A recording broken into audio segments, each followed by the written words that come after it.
Well, he was at our party when we had this movie called Boxing Ballerinas, and I wanted to have a role for him at some point, and so we wrote this character, Pradeep, who in some ways has had a similar experience as Rhoda, something tragic.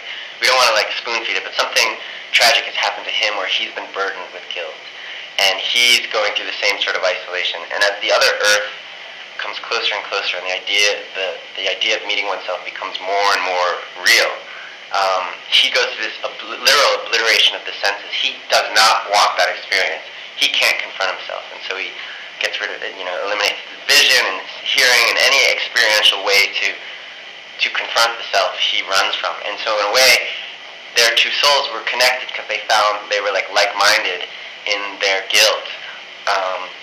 And yet she, in her warrior-like sensibility, without any self-pity, tries to forge forward to finally confront herself.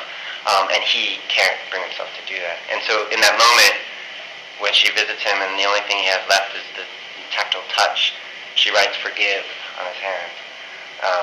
And I think Kumar did an amazing job. It was beautiful.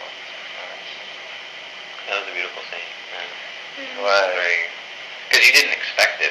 I mean, you didn't see that coming. Like when you clean the coffee on the ground and he touches your hand, that whole sequence was like, whoa. Yeah, he was amazing. He was really funny too. We never had that before. Well, we shot that scene, which was so emotional, and tears were in his eyes, and he was so giving it his all. And then when he finished, he goes, "Cut." And it was like the only actor who's ever said cut. I was like, wait, that's my job. And he's like, I'm not cut. He was so delightful to work. That is so funny because he's so in the moment, and you're so swept away by him, and then suddenly he would just break character and be like, "Cut!" And then he started smiling. He's like, "How was that?" It's hilarious. Cool. Where did you guys come up with that you were an MIT student? Because that doesn't really play in the movie, but when we see the reveal at the end, I was almost thinking, she's dressed very nice. Maybe she did go to MIT. Maybe she came back because she was part of the space. I don't know. That's where my mind went. We can't That's confirm amazing. or deny.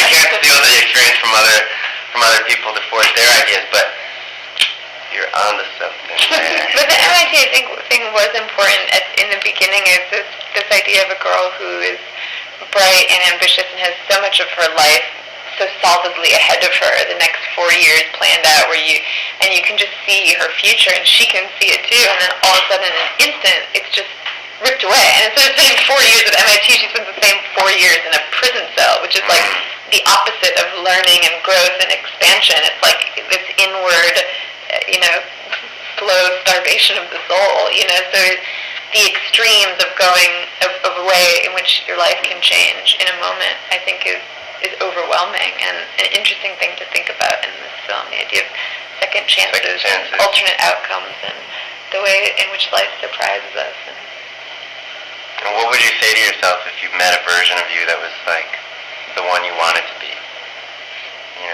Interesting. Well done.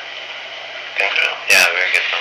I'd just like to know whose copy of Foundation Trilogy. That's mine. Production's back in the house. We can just take things off the shelf. That was good. Thank you.